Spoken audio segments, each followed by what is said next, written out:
conhecer, esse aqui é o nosso segundo episódio especial, que a gente está chamando de minicast, da Helena Ferrante. Eu e todos os meus colegas aqui da varanda, a gente está lendo o livro Amiga Genial, que é o primeiro livro da tetralogia napolitana. Nesse segundo episódio, a gente leu, além do que a gente leu no primeiro, obviamente, a gente seguiu a leitura e foi até o capítulo 17 da parte adolescência. A gente parou antes de ler o capítulo 18. Então nós vamos partir aí. Não vai ter spoiler depois disso, mas vai ter spoiler até aqui, obviamente. E aí, meninos, como foi a leitura essa semana? Então, minha querida amiga Laís, antes da gente fazer aqui o comentário da leitura dessa semana, eu preciso fazer aqui um feedback do nosso último podcast. Mas aí, só antes que eu esqueça aqui de fazer a apresentação, eu sou o Guilherme, o desafeto do Deco, e é importante falar isso por razão do comentário que eu vou fazer agora. Tem aquilo que, eu não sei qual é o termo no Brasil, não sei nem se existe um termo para isso aqui no Brasil. A Sasha Meneghel. Então, que nos Estados Unidos chama blurb. Blurb é aquela frase de efeito que tem na capa do livro. Tipo assim, livro sensacional. Uhum. Se você entra numa livraria, com certeza você vai achar algum livro que o Stephen King deu um elogio ali na capa. E tem um blurb assim que não saiu da minha cabeça durante a leitura essa semana, que foi o blurb do Deco, no nosso último episódio, é quando ele falou que o Amiga Genial é uma mistura do Curtiço com a infância dele em Muriaé. Eu queria dar os parabéns aí pro meu colega sócio, e desafeto. Eu não consegui deixar essa ideia de lado durante a leitura dessas mais 80 páginas do Amiga Genial. E antes da gente continuar nos apresentando, eu vou aproveitar o gancho que o Gui deu, sobre o feedback do primeiro episódio. Eu vou colocar aqui um feedback de um ouvinte nosso e amigo da varanda, o João Paulo. João, muito obrigada por ter falado com a gente sobre o primeiro episódio dessa série da Ferrante. A gente espera que você também goste desse episódio e que outros ouvintes também, se quiserem mandar pra gente o que achou, enfim, se começou a ler, se já leu, se tá lendo, pode ficar à vontade. Aqui na descrição do episódio tem como contatar nós aqui da varanda, tá bom? Beijo. Oi, gente, tô mandando esse áudio pro Ulisses e pra Laís, porque eu acabei de ouvir o podcast sobre a Amiga Genial, a parte 1. Eu adorei.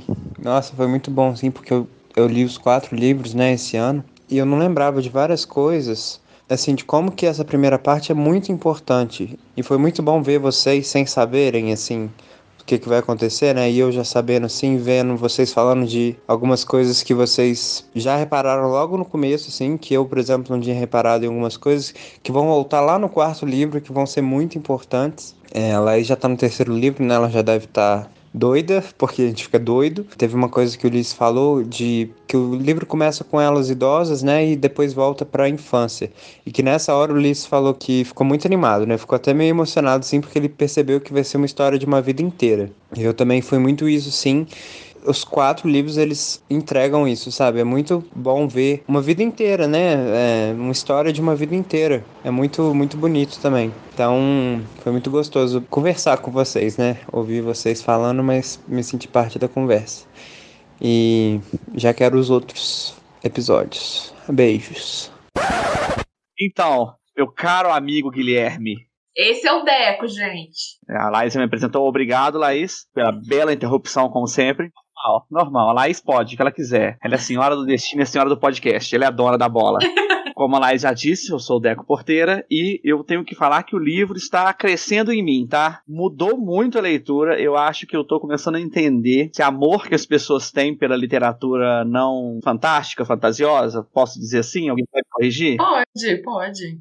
Porque pra mim é muito difícil ler um livro que não tem um dragão. Bem difícil. E eu comecei a entender por que esse livro é bom. Vendo a relação das duas amigas, eu comecei a espelhar essas relações na minha vida e ver que eu já tive amigas geniais na minha vida. E que isso é uma interpretação minha, tá, gente? Eu não sei o que vai acontecer nos próximos capítulos, eu não sei o que cada um tirou desse livro, mas eu acho importante falar o que eu tirei. Como que essas relações de amor, se é que aquilo é um amor, podem ser tóxicas. Como é que uma relação de amizade pode te fazer mal? A gente falou isso no podcast Inimigos, que às vezes nem sempre seus inimigos são declarados. E eu tô jogando como minha professora de literatura do cursinho, a Áurea. Era Áurea o nome dela? Ela falou. Eu tive essa professora também. Então ela falava, joga pra vida? Sim, isso mesmo, ela mesmo. E eu joguei o livro pra vida. E, cara, tá muito mais interessante a leitura porque eu tô vendo os meus comportamentos e os comportamentos dos meus amigos geniais. E o livro foi assim, foi uma surra de realidade. De coisas que eu fiz e que fizeram comigo, e eu continuei nas relações achando que estavam me fazendo bem, que estavam me engrandecendo, e na verdade não estavam. Eu, Deco Porteira, nesse momento, eu não entendo a amizade das duas de permanecer até o final da vida. Eu acho que essa amizade acabaria um dia. É minhas previsões para o futuro do livro. Estou adorando a leitura, tá muito mais fácil. Ainda tem o problema do excesso de personagem, é muita gente. Quando começa a falar Michelle, não sei das quantas, Sololana, eu fico perdidinho. Quando eu li Game of Thrones, eu tinha uma cola no marcador de livro com todos os personagens, a casa que eles pertenciam, se eram casados ou não, e acho que eu vou ter que fazer isso se eu quiser continuar lendo o livro. Eu tô tendo muita dificuldade de saber quem é quem. Vamos fazer essa relação aí, vou disponibilizar não só pra você, mas pra todo mundo aí que estiver acompanhando o podcast, vou colocar nas redes da Varanda. Ótimo stories isso. Vou botar, porque realmente eu também tive essa dificuldade, principalmente entre um livro e outro, porque eu tô agora no terceiro da tetralogia. Entre o segundo e o terceiro, eu demorei mais tempo para pegar para ler. E assim, quando eu peguei o terceiro, eu falei, meu Deus, o que tá acontecendo? A parte boa, isso aí não é nem um spoiler, é só uma questão de edição mesmo, é que a cada livro eles colocam a mesma lista de pessoas, acrescentam se tiver mais, e eles atualizam.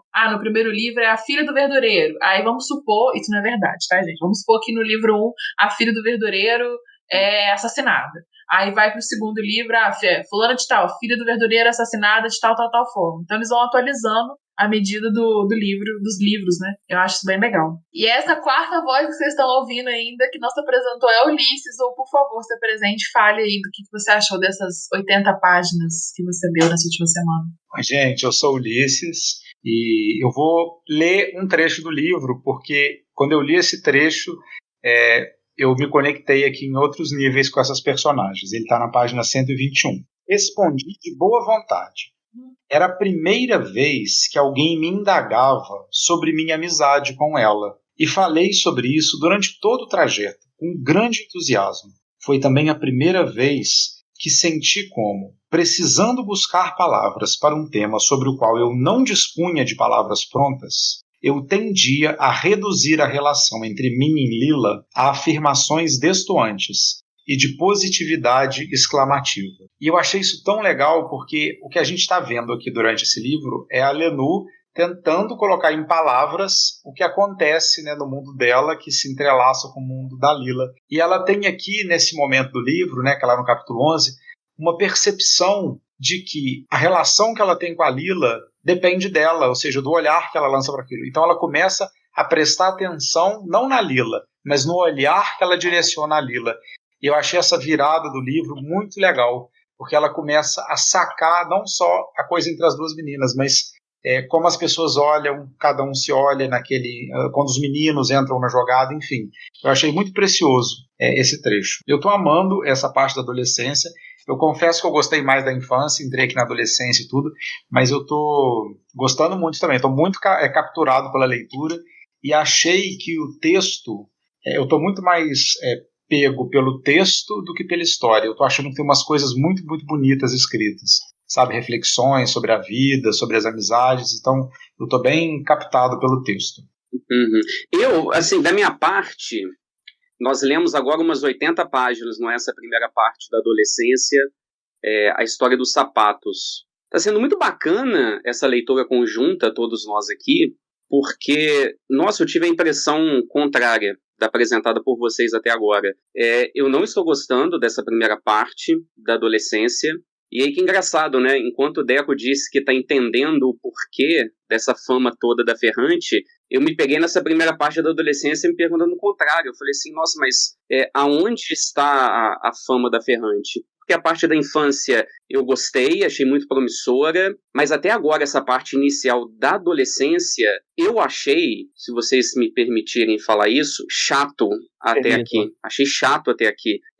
Mas não acontece muita coisa, ela está ainda construindo a relação dos personagens, e a gente já está caminhando para metade do livro. E assim, essa primeira parte da adolescência não me pegou, não gostei, acho que não acontece nada. Cheguei inclusive a comentar isso com uma amiga minha, um beijo, Soraya, comentei isso com ela, falei assim, nossa, tô achando chato essa parte do primeiro livro. E ela falou assim pra mim, não, mas fica tranquilo que o segundo livro é muito bom. Eu falei, pô, então eu ainda tenho mais metade do primeiro livro para ler. E aí eu fiquei, durante vários momentos dessa leitura, eu comecei a ficar perguntando coisas paralelas. Tipo assim, nossa, é a tetralogia napolitana. Qual a importância de Nápoles na história, né? Nápoles, será que é um personagem? Comecei a ficar me perguntando coisas paralelas, porque... Morango, chocolate e flocos, nossa, né? essa... Não, morango, chocolate e creme.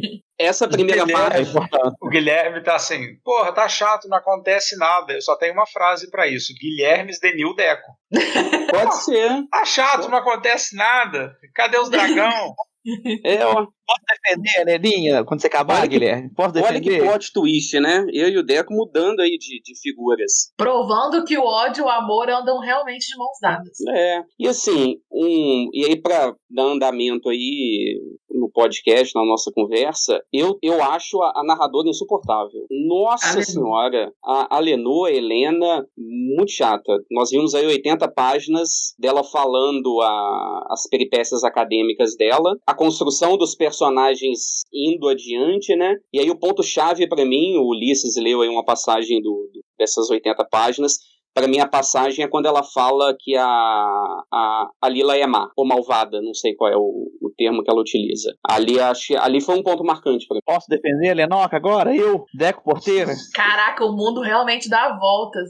Chupa terraplanistas. Vai lá, advogado de defesa. Vou ser bem sucinto, Guilherme. Eu acho que como é uma história que já foi pensada nessa divisão de 4 livros, eu acho que o Ulisses pode me ajudar nessa, porque ele também está escrevendo um livro que será dividido em 4 livros, uma história que será dividida em 4 livros. Eu acho que essa construção de mundo, de personagem, ela precisa ser extensa. Eu vou falar agora de cinema, quantos filmes teriam sido melhor se tivessem mais 15 minutos ou 30 minutos para te apresentar melhor o mundo, apresentar melhor os personagens que você vai acompanhar a sua vida inteira. Eu, como um grande fã dessa parte de construção, eu acho que...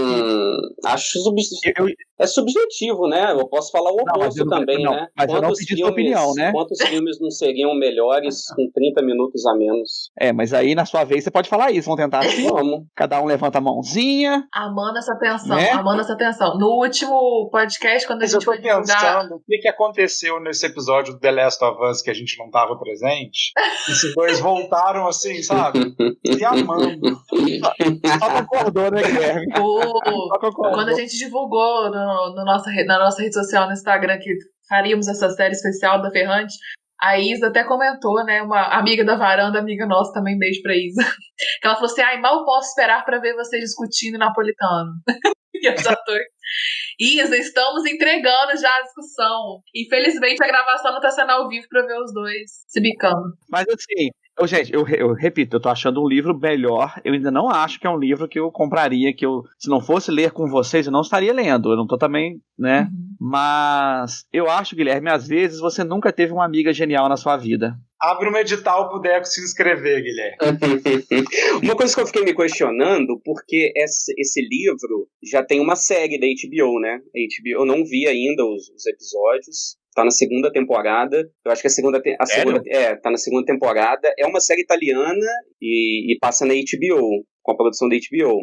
A primeira temporada são 6 episódios por temporada. A primeira temporada foi a parte da infância e a segunda temporada é agora a parte da adolescência. E aí, enquanto eu fiquei lendo essas primeiras 80 páginas da adolescência, eu fiquei muito curioso para ver a série, porque eu fiquei questionando. Falei, nossa, se for uma tradução literal, nossa, a série deve ser chatíssima. E aí, claro, é uma outra mídia, obviamente. Mas acho que adaptações ali devem ser necessárias. Tem um outro livro da Ferrante, que é um livro dela, o único livro de não ficção dela publicado no Brasil. Chama Frautomaglia, alguma coisa assim. São entrevistas, ensaios. E aí a primeira correspondência, uma correspondência dela com um diretor de cinema, que adaptou uma das obras dela, que não é a tetralogia napolitana, e ela comenta isso na carta, né? A dificuldade de transpor o livro dela para o cinema, que é uma outra mídia. E aí eu fiquei me questionando, acho que a série deveria repensar muitas coisas, porque traduzir aquilo para mídia visual ficaria muito, muito chato. Você viu a nota, Guilherme, no IMDb? Não vi. Da série? 8.6. Uma boa nota, né? Ótima muito nota. boa, muito boa nota. E Laís, você que está no terceiro livro já sabe o porquê da briga entre as duas? É porque, e aí eu vou chutar porque eu também não concluí a tetralogia. Tá. Eu acho que é mais sobre várias brigas. E eu acho que nem tanto sobre brigas, eu acho que é sobre ressentimentos. Uma com a outra, entendeu? Eu acho que grande parte das coisas delas não são ditas uma fala pra outra, né? Elas acabam explodindo em algum lugar, mas eu acho que é muito mais sobre ressentimento. Uma ressente a outra. E aí, a gente já vê esse ressentimento, né, sendo embalado aí nessa parte da infância, da adolescência, começa ainda mais. Sim. Mas não vou entrar em mais detalhes sobre qual é o ressentimento raiz, que eu acho que ainda não cabe, mas eu tenho essa impressão, que não é, acho que não é, isso que o Deco até falou no início agora do episódio de hoje, essa questão de, nossa, eu não sei como que elas são amigas, eu não consigo entender a amizade delas, não sei como elas conseguiram ficar amigas pela vida toda, mas até o prólogo, nesse primeiro livro mesmo, quando é o filho dela, né, o filho da Lila ligando pra Lenu, minha mãe desapareceu, ela já é de idade, eu não sinto que tem uma amizade tão forte ali. Tipo, a Lenu parece até meio de saco cheio, né? Tipo assim, sua mãe sempre quis fugir mesmo. Sempre soube que ela ia fazer isso e papapá. E meio que põe o menino pra escanteio. Menino não, né? Que ele também já é um adulto. Pra escantear, tipo, se vira. Ali eu sinto bem mais, não uma amizade, é mais um reconhecimento de que ela é uma pessoa, tipo, completamente importante na vida da Lenu. Tipo, ela foi uma pessoa que definiu a história da Lenu. Só que naquele ponto da vida, não sei se elas já se tratam como amigas. E ao longo dos outros livros, nesse terceiro também, porque tem muitas coisas que afastam elas. Só que eu acho que é uma coisa meio... uma relação meio codependente, entendeu? Eu acho que cada uma suga, entre aspas, da outra aquilo que cabe, aquilo que interessa, mas nenhuma das duas tem potencial, não por conta delas, por conta das circunstâncias que elas se encontram, pra às vezes utilizar aquilo, então acaba virando meio que uma relação que não é igualitária, assim, aqui, sabe? Então acho que é isso que é interessante, como é a balança da vida das duas ao longo dos livros. Bacana você falar isso. Durante a leitura eu fiquei pensando muito assim em Batman e Robin, eu e o Deco, entendeu? O herói e o vilão que precisa do outro, entendeu? Sim. Essa relação de codependência, exato, né? Eu sinto muito isso. Exato. E a Lenu, nessa parte, ela tem muito essa questão também de ficar se questionando, né? Poxa, será que ser amiga da Lila é o maior traço de personalidade que eu tenho? Tipo, todo mundo me reconhece como sendo amiga da Lila. Isso é muito legal, né? Mas é muito interessante também que a Lila também tem essa relação com a Lenu. Por exemplo, quando ela pega os estudos de gramática de grego para ler, quer dizer, a Lenu vai estudar grego lá na escola nova. Então ela fala, então eu também vou. Porque isso, né, o estudar o latim, quando a outra estava se preparando lá para a escola média, foi o ponto de contato, onde a coisa estava se desfazendo, lembra? E foi estudar juntas que colocou as duas em contato. Então é legal porque a gente vai vendo, porque como a gente vê a Lila muito pelo olhar da Lenu, a gente fala, nossa, tem aqui uma admirada e uma admiradora. Então alguém que é o corpo celeste principal e o satélite que gira em volta. Mas eu acho que nessa parte a gente viu que não é bem assim. Que as coisas que a Lenu fala tocam a Lila profundamente. E ela reage. Ela reage com silêncio, ela reage com comentários. Então eu achei que foi legal porque a Lenu não percebeu isso ainda, mas ela tem um impacto na vida da Lila, né? E as duas estão associadas em vários sentidos. Agora deixa eu só fazer um outro comentário sobre o que vocês estavam falando aí, né, das brigas que vão vir, né? Acho que a gente já sente isso, eu não li ainda, mas que elas vão se desentender e se entender em vários pontos, inclusive, né, depois do sumiço da Lila, que é anunciado no prólogo. Mas eu fiquei pensando de como isso tem sido bom para mim ler essa parte no seguinte sentido. Às vezes, né, por exemplo, então, sei lá, nem sei quanto tempo a gente se conhece, Laís, 10 anos, e também conheço o Deca há 10 anos, o Guilherme também quase isso, né, sei lá. Enfim, e a gente se conhece de lugares diferentes. Mas que agora eu convivo com a Laís em 2020, então eu tenho uma imagem da Laís aqui em 2020 e tudo, e essa imagem, ela se sobressai. É com essa Laís que eu me relaciono agora. Mas aí eu fico pensando assim, nossa, gente, eu já tive tantas impressões da Laís, né, eu já conversei tantas coisas, eu já achei que a Laís sentia tantas coisas, e de que quando a gente tem uma relação estendida com as pessoas no tempo, a gente vai mudando, né, o olhar sobre aquela pessoa. E que o bom de ler um livro desse é porque a gente consegue acompanhar um personagem olhando de diversas maneiras para um outro. E eu acho que isso reacendeu alguma coisa em mim, e eu acho que todos nós temos esses eventos na história, né? Tem pessoas assim que eram pessoas muito distantes da minha vida e viraram pessoas assim muito importantes, e pessoas que eu achava que eu não poderia viver sem elas, e hoje assim eu não converso com elas, né? Uma amizade por uma inimizade. Mas aí eu acho que de vez em quando tem um flashback assim, nossa gente, tô lembrando aqui daquela conversa que a gente teve, foi tão bom aquele dia, aquela tarde, a gente conversando aquilo, e hoje essa pessoa está em outro lugar na minha vida, e o olhar que eu tenho para ela é completamente diferente da nossa amizade, da nossa relação. Então eu estou gostando de ler a Lila e a Lenu, porque eu acho que está aí um ponto que a Helena Ferrante trata bem, que é, olha só como é que as pessoas se interferem uma na outra no tempo, e como elas vão se olhando de maneira diferente e sendo pessoas diferentes, né, por causa da influência uma da outra. Então, eu achei isso assim, de alguma maneira isso me tocou, sabe? E eu fiquei reflexivo sobre isso essa semana. E aí o que pesa nas minhas costas é que tem mais 3 livros e meio para a história acabar, né? E falei, nossa, mas isso que me pega, que deve ter acontecido alguma coisa muito grave, não só um ressentimento de vários atos que vão se avolumando, porque começa com o prólogo, né? Aí ela sumiu, agora eu vou contar a história, liguei o computador, e lá vem 1.200 páginas. Uau! Então é um peso enorme, né? Você vai contar uma história linear de 1.200 páginas para contar da relação entre essas duas personagens. Sim, e eu acho que aí vai entrar até a questão de Nápoles, que ainda não fica tão claro nesse livro. Não sei nem se é a questão Nápoles, mas eu acho que é a questão de onde elas estão, em que tempo elas estão, em que situação política social elas se encontram, entendeu? Eu acho que isso tem um peso muito grande também na narrativa do livro. Tipo, isso importa, né, para várias coisas, não tão grandes agora no primeiro livro. Mas eu também fiquei pensando nisso, que quando eu li pela primeira vez o primeiro livro, tipo assim, caraca, 4 histórias. Tanto que eu já comprei os 4 de uma vez na época, mais uma vez por indicação da Raíssa, beijo pra Raíssa de novo. Comprei os 4 de uma vez, que eu falei assim, pô, se eu acabar o primeiro, tipo série mesmo, né, naquele suspense de alguma coisa, eu não vou aguentar, eu preciso lá ter o segundo. Uhum. Mas mesmo que acabe com gosto de quero mais, o primeiro, quero mais vestido assim, caraca, quero saber, ainda assim eu acho que é uma história redonda por si só. Entendo.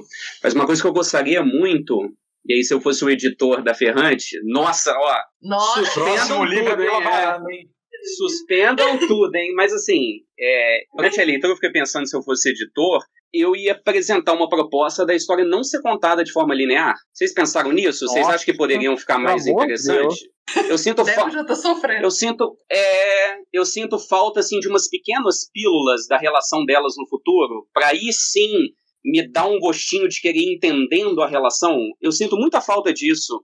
Uma pílulazinha do futuro. Nem que seja uma pílula do futuro, uma briga simples que eu não entendo o contexto, mas que me motive a continuar nessa história. Nossa, legal. Por exemplo, mesmo que fosse uma epígrafe em cada capítulo, hein? Uma epígrafe assim, né? É Dark, cara. 76 linha do tempo, 96 personagens. Não, Dark não é uma história, que ele é jogo da memória, é coisa. Eu acho a ideia muito boa, mas para essa quantidade de personagens, quantidade de lugares que eles falam, eu ia ficar muito mais perdido do que eu já tô. Assim, eu tô lendo aquele Necromancer. Uhum. Sim.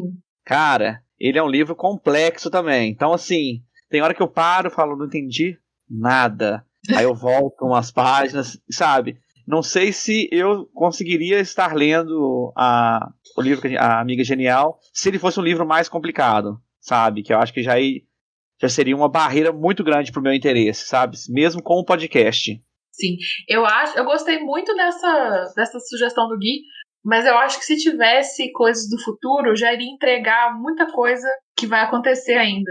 Ô Gui, mas uma coisa que você falou no podcast da semana passada foi, pô, será que foi a Lila que matou o Dom Aquila? Eu falei, nossa, Guilherme viaja muito, né, gente? A Lila matar o Dom Aquila.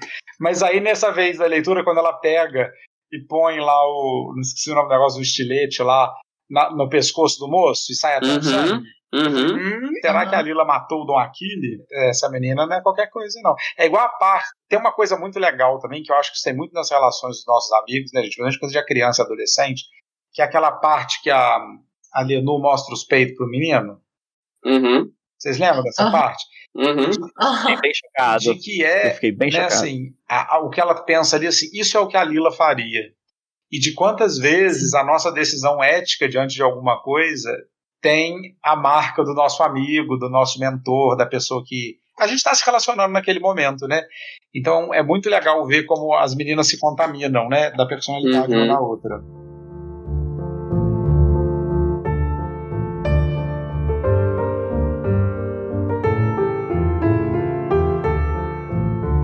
Agora, sobre Nápoles, eu achei assim, de uma ternura a cena da Lenu com o pai dela, passeando por Nápoles.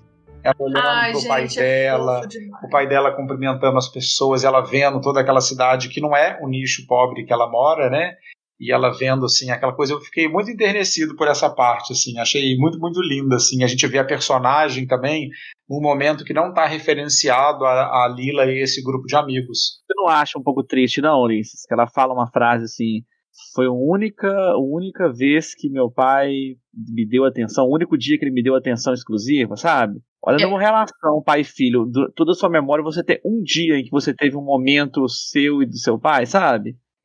Eu não sei porque ela tem uma relação meio conturbada com a mãe Lenu, mas me parece que o pai dela é uma pessoa que não é desatento a ela, sabe? Por exemplo, a coisa da escola, então ele tem várias resistências, mas como ele compra as coisas da Lenu também, então é claro, né? Tipo assim, às vezes na memória dela esse é um dia muito especial e tudo, mas ele não me deu tristeza não, de alguma maneira eu não sei se isso vai se desenvolver, como vai se desenvolver, mas tem alguma coisa que me fala que entre a Lenu e o pai dela tem, assim, sabe, um afeto ali consistente. Não sei se também, eu acho que esse foi agridoce aí esse momento que o Deco lembrou, porque é bonitinho e ao mesmo tempo dá um apertinho no coração.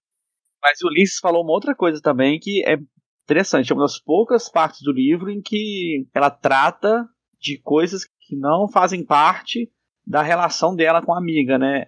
Pra você ver como é que eu acho que isso é tóxico. Apesar de que ela fala que talvez se a Lila tivesse ali, ela ia ouvir melhor, ela ia apreciar melhor aquelas coisas, né? Sim, eu acho uma questão, sei lá, meio obsessiva, assim, eu não vejo essa relação como uma relação sadia, como eu disse. Isso me preocupa, essa obsessão, porque ela faz coisas só para ter a aprovação da menina. Mas, sabe, você não acha que todo mundo faz isso? Acho, e estamos aqui numa sessão terapia, não? Assim, eu acho que essa é uma das grandes questões, assim, eu fico pensando de quanta coisa a gente não faz, e não quer dizer que é só que a gente quer aprovação, não, mas de que a gente quer se sentir próximo a alguém. Por exemplo, não estou falando que assim, me sentir, vou fazer isso aqui porque é o que o Deco faria, ou o que o Deco aprovaria, mas sei lá, porque é o que a Madonna faria, ou o Cristiano Ronaldo faria, ou o Papa faria, ou o pastor da minha igreja faria. Tem umas perguntas, né, que é essa pergunta que Jesus faria, que é a pergunta dos crentes, né, mas que pode ser, por exemplo, como no filme, o que Jane Austen faria. E eu acho que tem uma coisa, assim, de vez em quando a gente eleger algumas pessoas como testemunhas principais da nossa vida, e essas pessoas mudam. Mas você não acha, Ulisses, que... Tá, eu entendo o que você faria, o que um amigo faria, mas você entende que a relação não é muito isso? A relação é uma pessoa lutando para ser importante para outra pessoa? E você entende que você não consegue criar importância em outra pessoa? Eu vejo ela tentando... Mas eu acho que ela é super bem sucedida nisso. E a gente já sabe que elas vão estar ligadas pro resto da vida, né? A gente sabe que tá lá. Não, de um jeito bom, né? Não sei, Deco, porque, por exemplo, eu fico pensando nisso mesmo. Eu não sei se é bom ou não ainda. Eu acho que aquilo ali é muito normal, sabe? De quantas coisas a gente faz, né? Para ganhar atenção, sabe? Da sua esposa, do seu filho, do seu colega de trabalho, de que essa coisa, né? De querer o olhar de alguém, aí pode ser o amor, a aprovação, o testemunho, mas a gente querer o olhar de alguém é uma coisa que nos acompanha a vida inteira. A gente nunca está fazendo as coisas só pra gente, né? A gente está fazendo a coisa para afetar os outros. A gente quer ser visto, quer ser olhado, quer ser amado. Então eu não acho, assim, eu não consigo ver essa relação como uma relação tóxica ou problemática. Eu acho que é uma relação que tem um monte de angústia, tem inveja, tem coisa, mas assim, são as relações da vida. Então, assim, eu não consigo, pode ser, né, que tipo assim, vai ter várias marcas e sofrimentos, mas eu acho as duas, assim, bem amigas padrão, sabe? Eu consigo ver essa história da Lenu e da Lila repetida 1000 vezes, assim, no dia a dia. Nossa, eu não consigo, gente. Nossa, eu consigo muito, gente. E às vezes eu me pegava lendo o livro e eu meio que esquecia, juro pra vocês, que era sobre a Lenu e a Lila. E esse livro tem uma coisa que me toca muito quando acontece, que é quando tem uma descrição de uma coisa que antes eu não tinha conseguido racionalizar. mas o livro fala, e eu reconheço que eu já passei por aquilo, mas nunca tinha conseguido definir o que era. Então, quando chega essas partes, eu sempre fico assim, muito tocada. Gente, eu até esqueço que é a história da Lenu, da Lila. Eu fico assim, cara, mas isso aí, já passei por isso, ou eu conheço alguém assim, ou eu tive uma amiga assim, enfim. Eu acho isso muito legal, muito precioso do texto, né? Não, mas eu concordo, Laís. Eu tô falando, eu não acho que isso não exista. Eu só não acho normal, sabe? Eu só não acho sadio. Não, sim, concordo. É que eu já passei, já tive amizades, amigos geniais também, amigas geniais. Mas isso me preocupa muito. Hoje, eu olho para essas, igual o Ulisses falou, quantas pessoas você admirava e perdeu a amizade agora, ou simplesmente deixou e agora você nem conversa. E eu fico olhando para minha vida e vejo e pensando, nossa, eu tinha que ter cortado essa pessoa há mais tempo, eu tinha que ter, sabe, procurado um grupo que me fizesse me sentir melhor comigo, ao invés de me fazer me sentir pior, sabe? É isso que eu tô comentando. Uhum. Eu não, vejo... sem amigo, eu só aproveitei o seu pra comentar, não discordei de você, não. Não, mas pode discordar, a gente tá aqui. Você não é o Guilherme, não. Você pode fazer o que você quiser, tá? A casa é sua. Tade, inclusive o Gui está muito quietinho. Será que ele está refletindo? Será que está com ódio do Deco? Ô, Guilherme, me fala aí. Você já teve algum amigo genial? Não. Alguém que você lutou pra ter atenção? Eu acho que por isso que você, tipo assim, não deve estar identificando nada. Eu fiquei até triste depois que vocês falaram isso, que eu fiquei pensando assim, eu senti essa lacuna, assim, eu fiquei até meio magoado, assim, com a vida, depois disso. Oh, meu Deus! Ô, Gui, você não tá morto não, meu filho. Tem tempo ainda. Eu vou abrir o edital. Eu tô pensando várias coisas aqui, esse podcast tá me fazendo pensar até mais do que eu pensei durante a leitura. Essas perguntas de você não teve um amigo genial na sua vida, o que Ulisses comentou, né, a questão assim do amigo testemunha, né, o que meu amigo faria de ter a aprovação dele, mas ao mesmo tempo eu sinto que a relação entre as duas está indo além disso, de não ser tão somente um mimetismo, assim, o que a minha amiga faria, eu quero fazer a mesma coisa que a minha amiga. Eu acho que está indo num ponto além, meio que uma metamorfose entre as duas. Eu não sei nem se eu consigo discorrer o porquê, mas é uma impressão que eu tenho. Está indo além do mimetismo e virando uma metamorfose ali. Os nomes são muito próximos, né? Lenu, Lila, é fácil confundir. Então, é uma impressão que eu tenho. E é uma coisa assim, que aí pensando, o que eles falou, né? O que meu amigo faria, o mimetismo com amigo, isso daí eu reconheci rapidamente, assim, na minha história. Mas agora, de ter um amigo que ocorre essa metamorfose, não. Nesse ponto, não. Eu concordo, Gui. Eu acho que isso vai ficar mais evidente nas próximas páginas. E eu tava até que pensando que a gente fala, você nunca teve um amigo genial, mas eu acho que essa relação entre as duas não necessariamente às vezes é com amigos, ou amiga, com amigo. É com pai, é com mãe, é com namorado, namorada. É verdade. Porque é uma dinâmica, né, que não fica só, acho que restrita à amizade. Não, tenho certeza. Uma pessoa que você admira, talvez você nem conheça. É um pouco admirar, é um pouco querer ser como ela, é um pouco querer ficar com inveja, é um pouco querer sabotar, querer proteger também, enfim, uma possessividade até às vezes. Querer não ser parecido, às vezes, né? Exatamente. Tá muito terapia, você gente, falou uma muito coisa terapia. que nessa metamorfose, ou nessa simbiose, e tem uma coisa que eu acho muito, muito boa na vida mesmo, assim, é a gente ver as coisas dos nossos amigos na gente e as nossas coisas dos nossos amigos. Eu me considero uma pessoa muito porosa, eu gosto de pensar assim, eu pego gestos dos meus amigos, eu pego expressões, de repente eu falo uma coisa e na hora que sai da minha boca eu falo assim, nossa, isso aqui é o que a Isadora falaria, nossa, eu aprendi isso com a Isadora. Ou eu estou escrevendo alguma coisa, eu falo assim, essa frase aqui não é minha, essa frase é da Maria, eu tive uma conversa com ela nisso. Então, eu acho tão bom quando a gente se flagra vendo que alguma parte que é muito cara para você, ela não é só sua. Ela vem de algum lugar, ela vem de uma conversa, ela vem de uma troca. Então, eu acho isso muito bom, sabe, quando a gente consegue ver na vida que essa composição que a gente tem o dedinho de um monte de gente. É claro que às vezes dói, né? Quando tem essas acusações. Você tá igual o seu avô, você tá igual a sua mãe. A gente fala, puta que pariu, é mesmo. Mas eu acho muito legal a gente perceber que a gente é contaminado dos outros, né?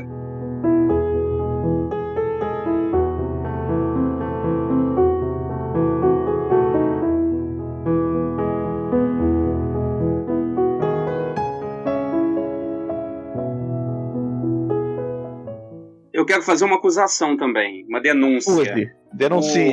A edição brasileira é da editora Biblioteca Azul. E a Biblioteca Azul, ela também publica os livros da Alice Munro. E assim, os livros da Alice Munro, publicados pela Biblioteca Azul, são ótimos, assim, o papel é muito bom. Agora, esse daqui da Helena Ferrante, o papel não é bacana. O meu livro tá todo mofado já. A capa ela é meio grudenta. Então, assim, não gostei da edição, não. Também achei. Não gostei da edição, não. Pensei a capa a mesma esquisita. coisa, Guilherme. O papel é ruim, tá tudo mofado o meu livro já. Parece aqueles livros, o que nos Estados Unidos, primeiro eles lançam capa dura, né, com papel bom, e aquilo dura anos, né, aí depois lança o paperback. E aí o papel é ruim, rapidamente ele já mofa. E, pô, a Biblioteca Azul mandou mal aqui. O livro da Ferrante, a principal obra dela, um papel que não é muito bacana. Sim, também achei. É verdade, eu lembro disso mesmo. Denúncia, porque você, Carol ouvinte, caso não saibas, a gente é uma editora ainda por cima, então a gente ainda tem ainda se dá o trabalho daquelas, né? Não é mais do que a nossa obrigação. Mas a gente também fica prestando atenção nessas coisas. Então é isso, povo. Leitores, leiam um livro, vem ler com a gente, manda mensagem nas redes sociais para falar o que vocês estão achando do livro e do podcast. Fechando aqui nossas redes sociais, para quem quiser seguir a gente, nós somos a Varanda nas redes sociais, a gente está sempre @aqui na varanda. Também aproveitar para dizer que no próximo episódio, o terceiro dessa série da Amiga Genial, da Ferrante, a gente vai ler até o capítulo 35 da parte adolescência. Tá? A gente vai parar antes de começar o 36. E no quarto episódio a gente vai ler até o final. Cada leitura é mais ou menos uma média aí de 80 páginas mesmo, né? Por volta desse número de páginas. É isso, beijo!